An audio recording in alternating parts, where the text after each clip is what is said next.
ఓం శ్రీ గురుభ్యో నమః.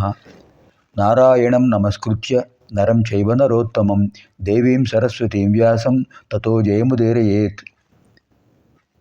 ఆదౌ దేవకి దేవి గర్భజననం గోపీగృహే వర్ధనం మాయాపోతనజీవితాపహరణం గోవర్ధనోద్ధారణం కంసచ్ఛేదన కౌరవాదిహననం కుంతీసుతాన్ పాలనం ఏతద్భాగవతం పురాణకథితం శ్రీకృష్ణలీలామృతం. కృష్ణం వందే జగద్గురు. ఓం నమో భగవతే వాసుదేవాయ. మనం భాగవత పురాణంలో ఇప్పుడు 3వ విభాగంలో ప్రవేశిస్తున్నాం.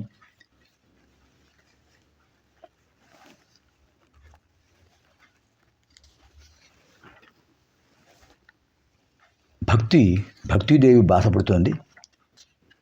కుమారులిద్దరు కూడా, ఇది పద్మపురాణ అంతర్గత భాగవత మహాత్మ్యంలో 2వ అధ్యాయం.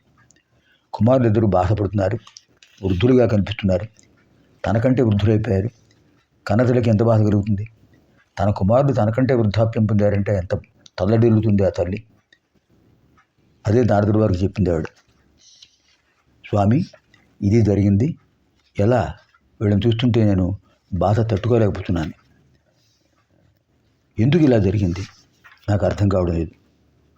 పరమాత్మ నిర్యాణం జరిగిపోయింది, ఆయన వెళ్ళిపోయారు. శ్రీకృష్ణ పరమాత్మ అవతార పరిమాప్తి చేశారు, కలి ప్రవేశించింది.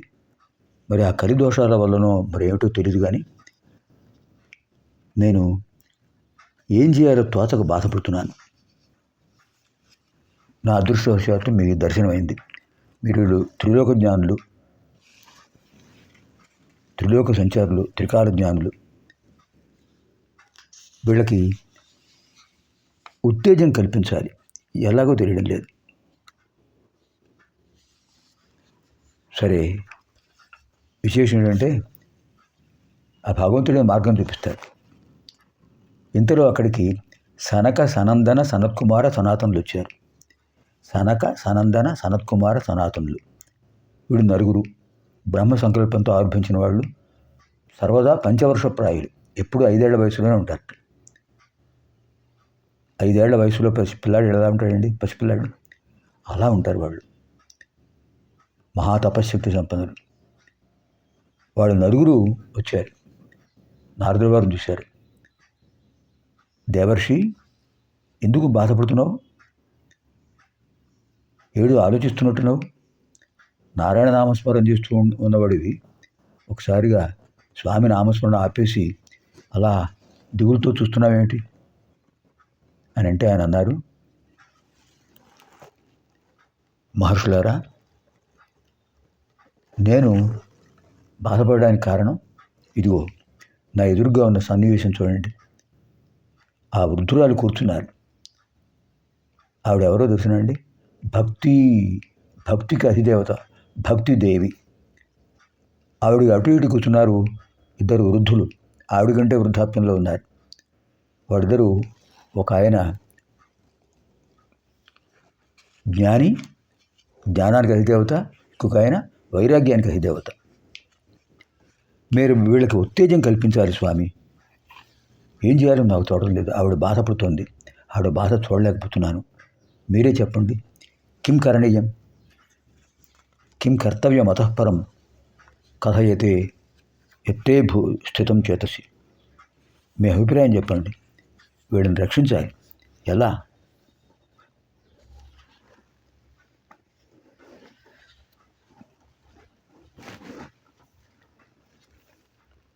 అప్పుడు ఆయన అన్నారు, నారదా, నిరంతరం నారాయణ నామస్మరణ చేస్తుంటావు కదా, నీకు తెలిసిన విషయమే మమ్మల్ని పరీక్షించడానికి అడుగుతున్నావా? లేదా జ్ఞాపకం రాక అడుగుతున్నావా? నీకు తెలిసిన విషయమే, కొత్తగా మేము చెప్పేది ఉంది. నిరంతర హరినామస్మరణయే విశేషమైన శక్తిని కలిగిస్తుంది, చైతన్యాన్ని కలిగిస్తుంది. దోషాలను హరించేవాడు హరి. నారం అయనం యశస నారాయణ. జ్ఞానము తన నివాసముగా కలిగినవాడు, జ్ఞానము తన స్థానముగా కలిగినవాడు. అలాంటి పరమాత్మ యొక్క దివ్యానుగ్రహంతో నువ్వు వీళ్ళ సమస్యను పరిష్కరించు. ప్రత్యేకంగా నీకు మేము చెప్పేదేం లేదు. సరే స్వామి, ఏం చేయమంటారు మమ్మల్ని? హరినామస్మరణ చేస్తూనే ఉంది భక్తిదేవి.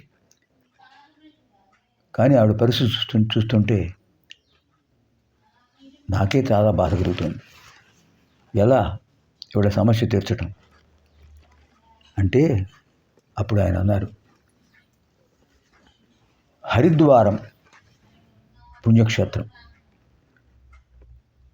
మోక్ష నగరం హరిద్వారం, గంగాదేవి ఆవిర్భవించిన ప్రదేశం గంగాద్వారం, శ్రీ మహావిష్ణువు ఆవిర్భవించినటువంటి శ్రీ మహావిష్ణువు యొక్క పాదాల నుంచి గంగ ఆవిర్భవించిన స్థలం అది, ప్రదేశం గంగాద్వారం, హరిద్వారం విశేషమైనటువంటి పుణ్యస్థలం, పవిత్ర స్థలం. అక్కడికి వీళ్ళని తీసుకువెళ్ళి అక్కడ వీళ్ళకి భాగవతాన్ని వినిపించు అన్నారు సనక సనందన సనత్కుమార సనాతనులు. అప్పుడు నారదుల వారు అన్నారు, అయ్యో భాగవతాన్ని వినిపించారంటే ఏమిటి భాగవతం?